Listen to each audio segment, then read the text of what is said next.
Hi everybody, I'm Stan Mander and I'm at home today, and the reason for this video is to show you how to make good geologic cartoons. Okay, let's get started. I use the color erase pencils. Your Crayola ones are fine. I also use a multicolored ballpoint pen and a white eraser. Okay?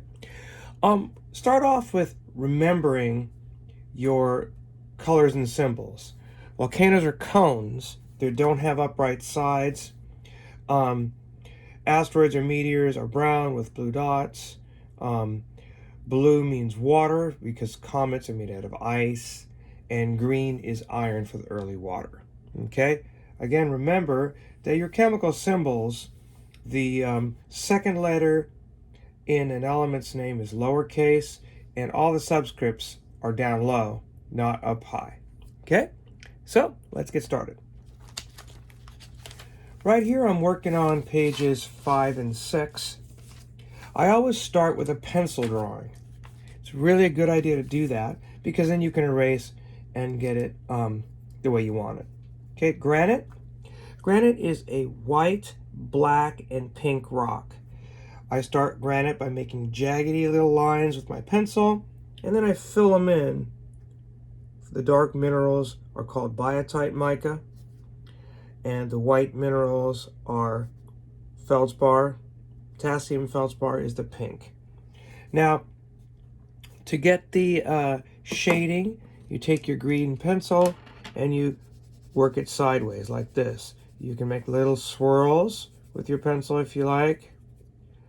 And the trick to a good drawing is consistency in the color. Okay, so the colors are the same darkness everywhere and they're not too dark. I go over my drawings with the green ballpoint to accentuate my waves. Again, to make it convincing, there's no white space anywhere. It's okay, here's a trick, it's okay to overlap your granite continents a little bit with the green so there's no extra white space anywhere. Okay? Last of all, I take my black ballpoint and I color over the names. Label things. Meteor with water in it. Comet, blue for water. These are the granite continents.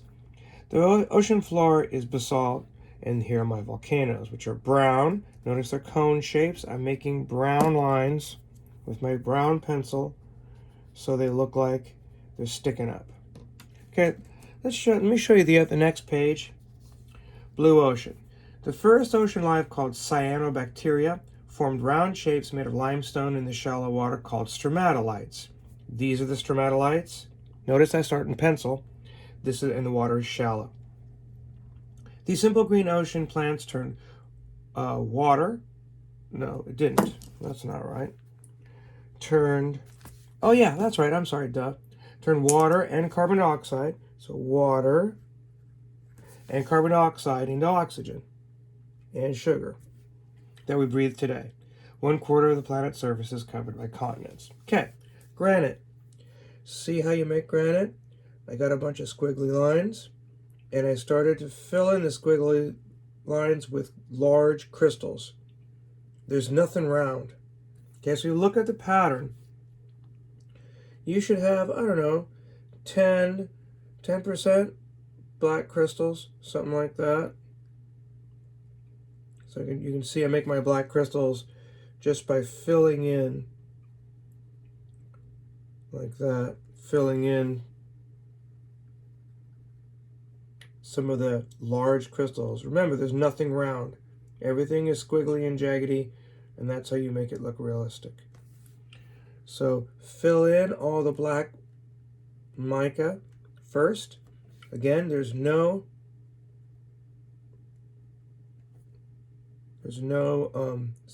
round. Everything is jaggedy. Let's do one more. Maybe I'll take this crystal and cut it in half. And I'm just filling it in with a mechanical pencil, fairly soft, like that. Now granite also has this orangey pink. Once in a while there's an orangey pink mineral in granites, true granites. It's called potassium feldspar. So I'm going to stick a couple of, if you don't have a pink, you can use orange. It's sort of a peach kind of color. I don't have peach, but I have pink. So this pink is called potassium feldspar. So I'll just put a couple of them in there, because there's maybe 3, because there's not that much in true granite. Only a few of them are pink. Okay, so you have a look. It still looks a little bit too white, so I'm going to pick a spot in the middle and make some jaggedy lines to look like crystals, and I'll put in another bi-type mica crystal. So I'm just trying to give it the illusion of a black and white rock. Looks like it needs a little black right there. So remember, granites are black and white. The white is feldspar, yeah. So they're otherwise known as plagioclase. Sometimes they call it, I'm just going to call it feldspar. And the pink is K-spar, potassium feldspar.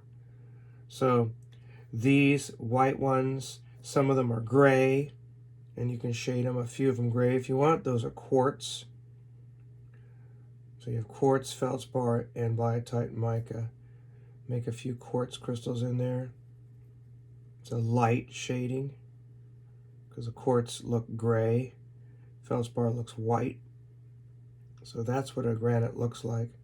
3 colors, white, gray, and black, with an occasional pink one in there.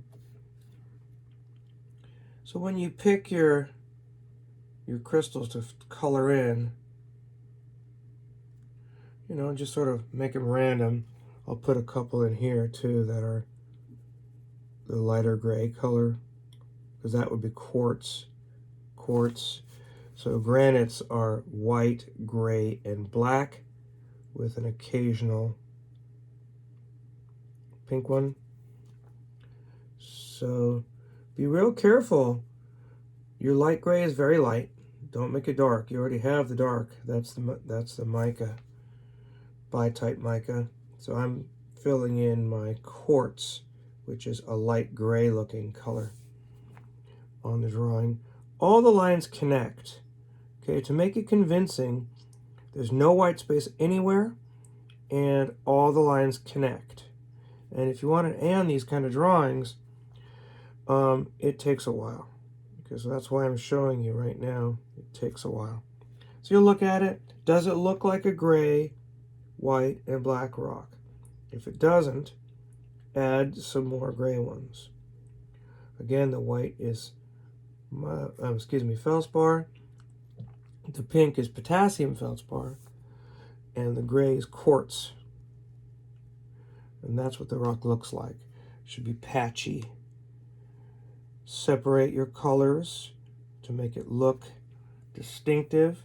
I got 2 gray ones. Maybe I'll do a 3rd gray one right here. I'll put a gray one on here. So this is what granite looks like. It's a realistic cartoon, and it takes a while if you want to get a good result. Again, there's no white space anywhere. Gray, gray, 3. I've decided arbitrarily that I'm going to have 3 light gray ones in each of my granite continents. They're light gray. Okay, 1, 2. Maybe I'll make this one the light gray one, like that. Okay, very light. I noticed there's some green missing right here. There we go. All right, that's going to be good enough. Okay, now back to this drawing over here. So, excuse me.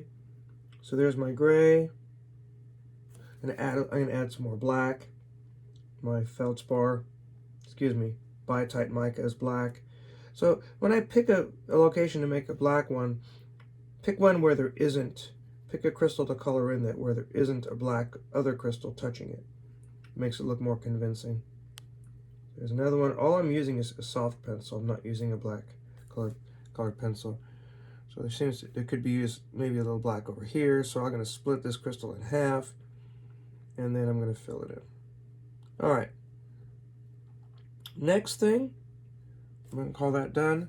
Maybe I'll shade in one gray crystal up here like so. There. I feel like Bob Ross here. So does it look like a black and white and gray rock? Maybe. Okay, so maybe I'll split this crystal into 3 pieces and stick another jaggedy black piece in there. I'm making sure that my black doesn't touch each other, so that makes it look more convincing. Anytime you want, you can just cut a crystal in half. Just make sure it's jaggedy. Like here, I'm going to make a jaggedy division right in between these 2 white ones, and add another black one. Biotites are black, plagioclase, feldspar is white, potassium feldspar is gray. So there's going to be my my granite rock. Okay, now stromatolites. Green for life. I'm going to take my stromatolites. They look like these rounded shapes, and I'm going to color in my stromatolites. I like to use the side of the pencil with a curling motion, or excuse me, a rounded kind of motion. These are living things, stromatolites, cyanobacteria in layers. These are my stromatolites. Stromatolites turn carbon dioxide and water into oxygen. So this is where the Earth's oxygen came from. So as you can see, I'm using the side of my pencil. Okay. There's the side of my pencil like that. And making my stromatolites like that. Now this water is going to be blue, not green. These stromatolites are turning CO2 into oxygen, CO2 and water into oxygen and sugar. So I'm going to take my pencil and I'm going to draw a line in and a line out with an arrow, in and out with an arrow, in. Now these are sun rays. I'm going to have my sun up there in a sec. Out. Keep my sun rays parallel. Out. Parallel, parallel. See how this sun ray didn't end up parallel. So that's why I suggest you always make the shapes in pencil, because then you can fix it when you screw it up like I just did. There's my sun ray.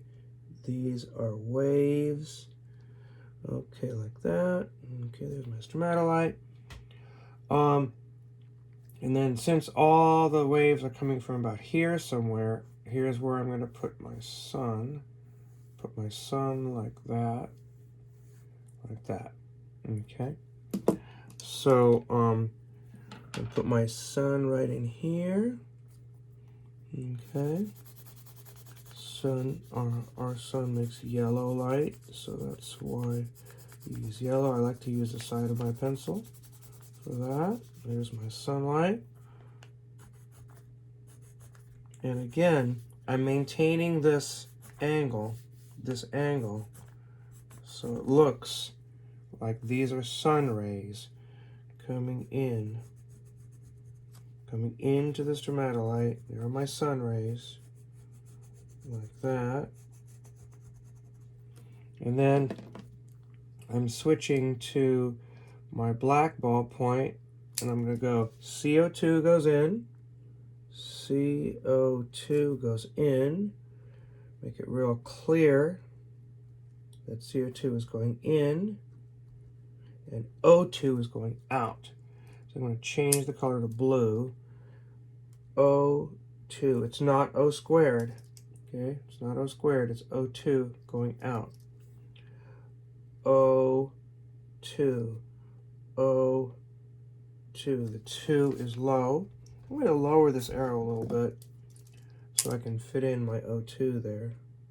There's my arrow, and O2, O2, like that. This water I'm going to draw blue, because what's happening is the stromatolite is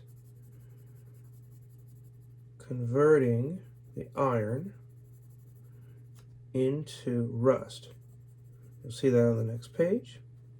So oxygen combines with iron, making rust on the ocean floor. Now the oceans are starting to turn blue. Again, when you make your drawings, there's no white space anywhere. That's how you make it convincing. So don't have to make it dark. Don't make it dark. So you just gently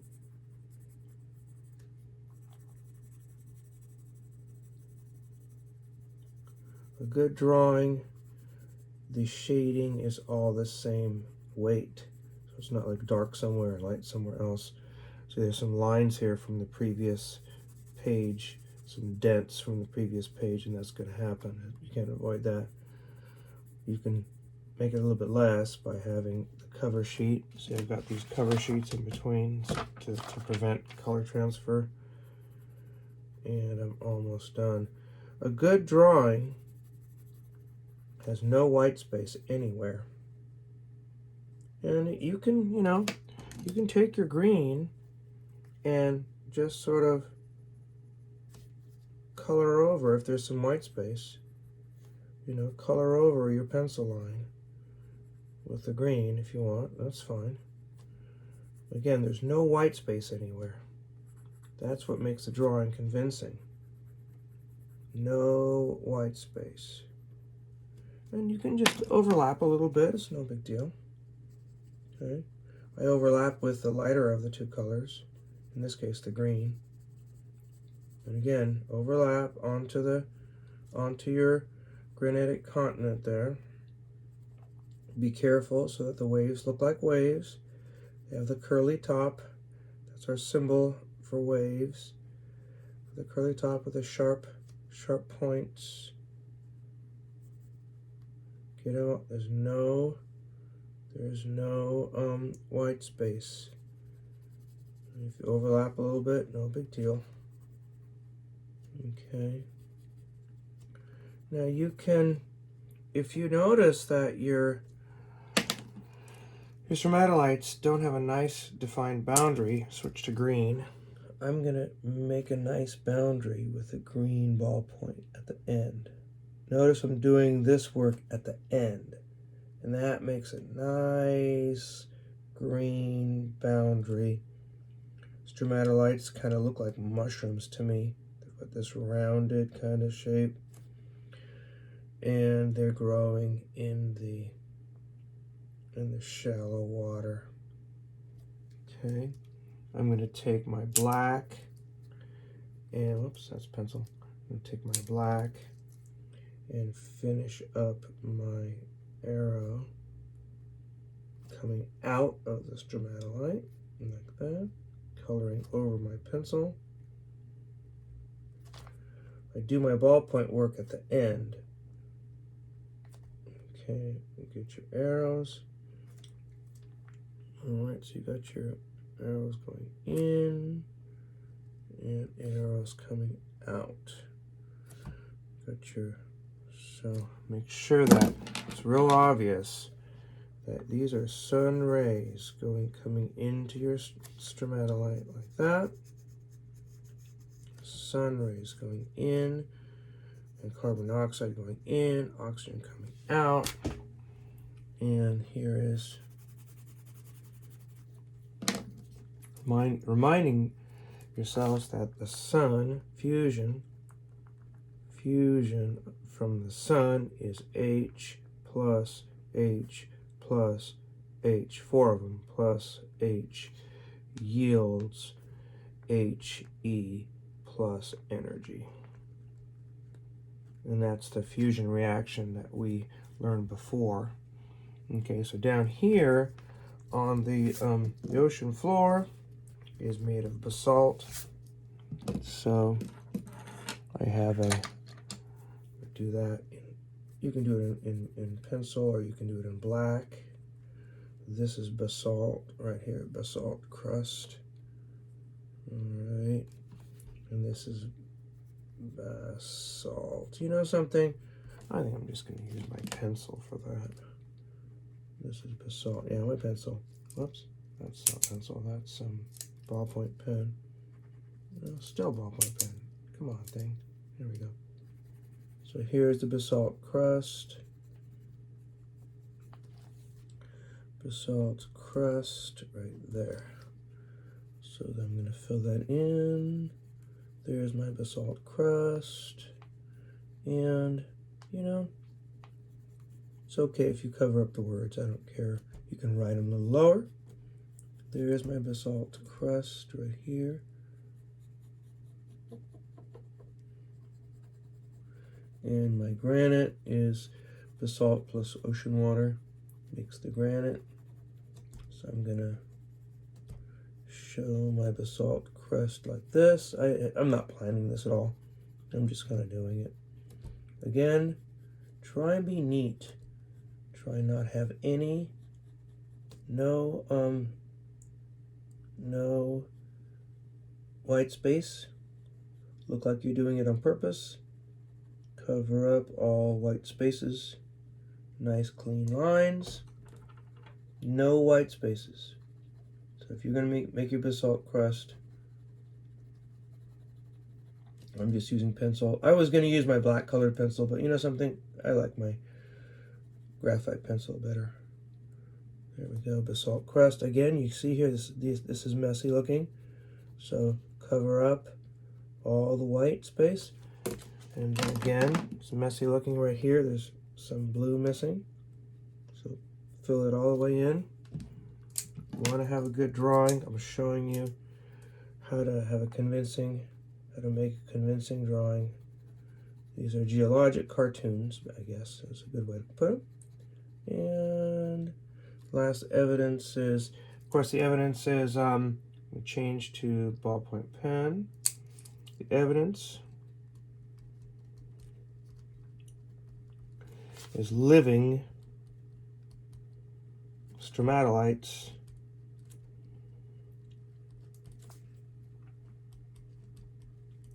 in Shark Bay, Australia. Oops.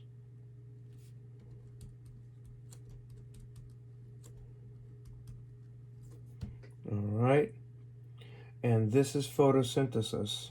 This is photosynthesis going on right here. So I'm gonna put the photosynthesis equation right there.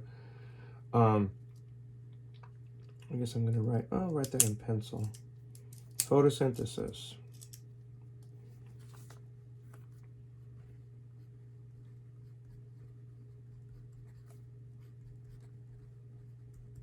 Photo means light, synthesis means to make, and what are you making? You're making sugar. So it's sunlight